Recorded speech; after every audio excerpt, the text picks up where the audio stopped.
Hey YouTube, Brian LCS. Thanks for stopping by the channel. In this video, crowdfunding your very own comic book. So we're going to jump right in. I have crowdfunded 2 comic books, and they were both successful.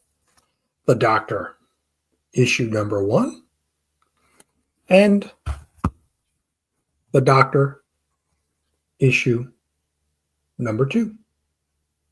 So I wanted to share some of my experience and some of the things that I've learned with crowdfunding both of these books.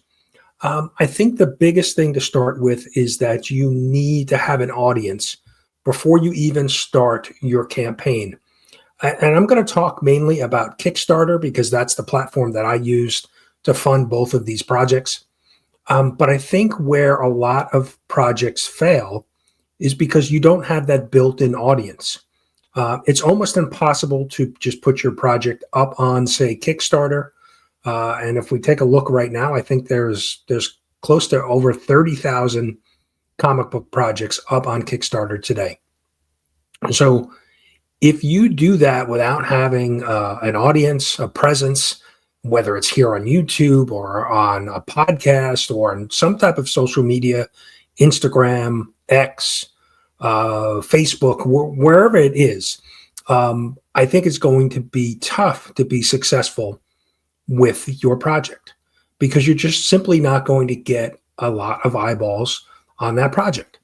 I am fortunate enough to have a decent following here on YouTube, 2,500 subscribers, which is pretty big in the comic book niche. And I have I don't know what my numbers are on Instagram. I'll pop them up. I think it's a couple thousand subscribers or followers on Instagram. And so having those platforms to be able to share out my book before it went live helps build some excitement or some followers on Kickstarter. So that's one of the most I think important things that first timers kind of miss, is that you really need to have that audience. The next thing is when the campaign is live, you need to promote. Typically a campaign's going to run about a month, and now you can change that, but I think the average is about 28 days, 4 weeks. So during that time, you need to do your job of promoting your project. Getting on YouTube, on interview shows, getting on podcast, sharing out as much as you can on social media, telling family, telling friends, letting them share it out. It's just so important that you continue to promote and talk about your project so that you can potentially get some new eyeballs on that project, who weren't aware of it previously. And so and it takes work. It takes, you have to get things scheduled. It obviously takes your time. You're being asked the same questions. And so you really need to, do your job promoting your project. I think a general rule is that most backers get excited for somebody's first project, right? Because it's your first timer. There's going to be a little bit of excitement, or I think people will be willing to take a chance on you to give you that opportunity. Because you're a first timer, you're trying something new. And so I think potential backers get excited about that. I certainly saw a big amount of support for my first issue of The Doctor. Now, the second issue did not have as many backers as issue 1, but it was still successful. And so I consider that a win. But I do think there is that factor of a first-time project. People will certainly jump on board to help, try to help you along. One of the other things to consider when running your first project is try a one-shot. Backers may be more willing to jump in on a single issue, a self-contained story, as opposed to something that potentially could be ongoing. And maybe they don't want to get in on, multiple issues because they may take a chance on your single issue and maybe they don't like the story. and don't continue forward. But I think a one shot is a great way to kind of test the market as yourself as a creator for your first project. Self-contained. You don't need to have anybody, purchase additional books in the future, and you can kind of test out the different elements of crowdfunding. And if it's successful, then maybe you could do expand upon that story or the characters that you've created in that book, or create a totally new book. But I think the flip side of it is if it's not successful, you're not invested in multiple issues or this long story arc. You have this self-contained story. You can take what you've learned from the unsuccessful campaign and then try to reshape it and relaunch it in the future. And so I think, like I said, the one shot is a great tool that I think sometimes people overlook because we're thinking of bigger, grander stories. But I think you can tell a great story in a single issue. So give it a try. One of the other things that I've found with projects is that if you're not willing to spend your own money on the project, why would others want to do that? If you're not excited, if you don't think it will be successful by supporting it financially yourself, how can you expect others to do the same? And so I've seen a lot of campaigns where they're waiting on the funds to come in from the crowdfunding, campaign before they will complete the project.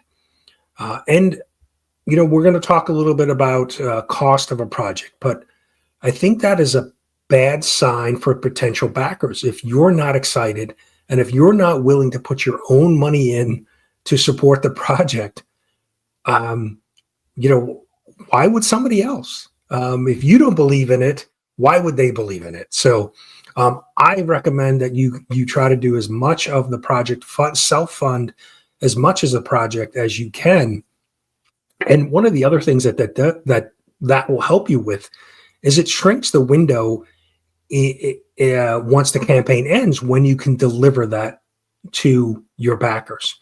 Because if you're still producing artwork and lettering and coloring, it's going to take a long time for you to be able to turn that around, get that printed, and then get it sent out to your backers. And so I think that backers will lose interest over time. And then for any of your future projects, they may be a little hesitant to support because it took such a long time for you to actually get the book in their hands. The other thing that you need to be aware of is your cost. It's expensive to produce a book. On average, you're going to pay anywhere between $2.50 to $3 just to have your book printed, depending on how many pages and how many different covers you have. So even if you're printing 100 copies, let's say it's going to be $300. So that's just the printing cost. And then you factor in somebody writing the project, the artist, and whether you have, somebody that does pencils and then somebody else that does colors and then lettering. You need to pay those creative people. I was the writer for my two projects. For The Doctor, I wrote the script. And so there was no cost. It was just my time to be able to produce that. But I had to pay an artist. For issue 1, I paid an artist who did the artwork and the coloring. I separately paid a letterer. And that could be, I've seen cost run from, anywhere from $50 a page to produce artwork upwards of, $200-$300. And so you have to factor that in. And you can't expect everybody to do work for free for you because, they're spending their time and their effort to produce these, different pieces of the book. So you definitely need to be aware of those costs. The next thing is the details of your campaign. Those details really, really matter. I've seen projects not have a digital copy. A digital copy is a very easy way to be able to send your book to people worldwide via email. It's very easy to send a digital copy. And consider this, right? As collectors, comic book readers, they may not want another physical copy of your book and spend the money and the cost and shipping cost as well to get a physical copy of your book. And a digital copy may be an easy way for them to take a chance on your book. It doesn't take up any space. They don't need to bag and board it. It's an email. They get to read the book, and then potentially they may want to, get a physical copy or back future projects from you. So I think the digital copy is a must, and I have seen some campaigns without digital copies, and I think that really hurts you because you need to produce a digital copy to be able to send to your printer anyway for them to print it. So why not offer that? And if you are on issue 2 or 3 of a particular story or book, definitely have the option to catch up, right? Because if you have a new backer who is joining you on issue 2 or issue 3, they may want to catch up and understand the story from the beginning. And so that's a great way to have that option to be able to provide a physical copy or digital copy of previous issues. That work's already been done. So it's just really an add-on to your current campaign. So keep that in mind. The other thing I've seen where people have made mistakes is shipping cost. You need to do your homework on shipping cost. Understand what it costs to ship. If I'm a United States-based creator, so I understand what it costs to ship in the United States. But for international shipping, you really need to make sure you understand what that cost is so that you're collecting the right amount so that you're not losing money there, but you also don't want to overcharge people as well. And even shipping domestically here in the States, you don't want to charge an outrageous amount of money to ship. You can ship a single comic book, today for, between $6 and $8. And so you don't want to charge, upwards of, $12, $15 to ship because it's kind of, you're overcharging for it. But that could detract people from supporting your campaign because they don't want to overpay for shipping of a single comic book. So keep that in mind. Do your homework. And one of the best ways that I think you can do your homework is to look at other campaigns on Kickstarter, Indiegogo, any of the crowdfunding platforms. Look at those. Look at the rewards they're offering. Look at their shipping cost. Look at campaigns that have been successful. Look at campaigns that have failed. You really need to spend some time kind of digging through and really just understanding what others are doing. The best thing you can do is look at what others have done successfully and mimic that, right? And don't be afraid to ask other creators questions. Generally, the community is very helpful as far as other creators. I've reached out to a number of other creators to help me when I first started and continue to do that and try to, talk to them, find out what has worked for them, what didn't work, what tips they could offer. My biggest piece of advice is just don't go into it blind, right? Do some research, do some homework with the tools that are out there by just, like I said, simply going to Kickstarter or any of the crowdfunding platforms and just reviewing what's out there. And then see if there's some other creators that you can connect with and pick their brain. I'm more than happy to answer any questions. I'm trying to cover, I think, some of the big topics that I think are so important when running a crowdfunding campaign.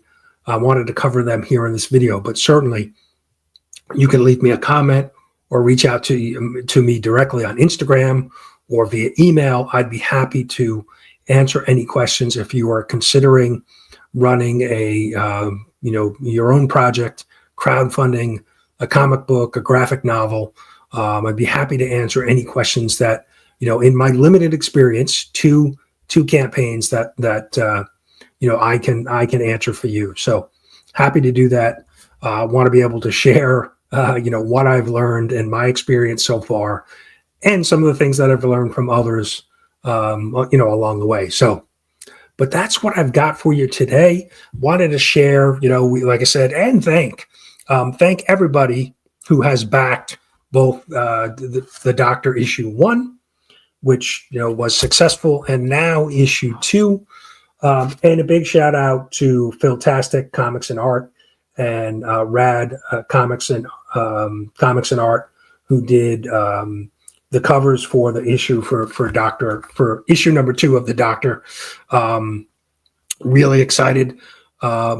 This is currently the Doctor's number 2 is out with the printer, and we expect to have it back very soon. So, but that's what I got for you today. And let me know down in the comments if there's anything that you think is important when doing a crowdfunding project, anything I kind of missed. Or like I said, if you have any questions, I'd be happy to answer them as well. But thanks so much for watching. We'll see you soon.